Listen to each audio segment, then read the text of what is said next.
Сайн байцгаана уу? Ховд 98-ийн Urban Business Group компани захираас Оронзон болд байна. Монгол 98-ийн найзуудаа энэ өдрийн мэндийг хүргэе.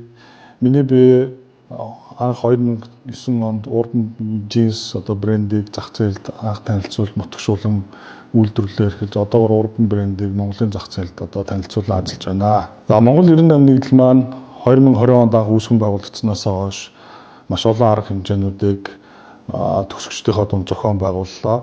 Үүний нэг ач холбогдолтой арга хэмжээ бол 2022 оны 11-р сард бизнес форум арга хэмжээ зохион байгуулсан. Энэ арга хэмжээний гол зорилго нь бол бизнес эрхлэгч найзуудаараа нэгдэж бие биенийхээ бизнесийг дэмжих, хамтран бизнес хийх, Монголын зах зээлд илүү үйл ажиллагаагаа тэлж ажиллахад зориулагдсан чухал арга хэмжээ байсан. 21 аймагуудаар бизнес сурчлах аян буюу боломжооны бодитоор дэмжих хэмээх ийм сайхан арга хэмжээ манай 98-чууд маань санаачлан зохион байгуулж байгаа юм байна.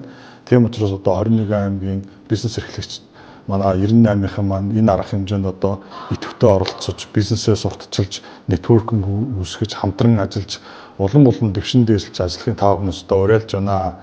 Тийм учраас боломжооны бодитоор дэмжих арга хэмжээнд идэвхтэй оролцохыг нийт 98-чуудаа уриалж байна.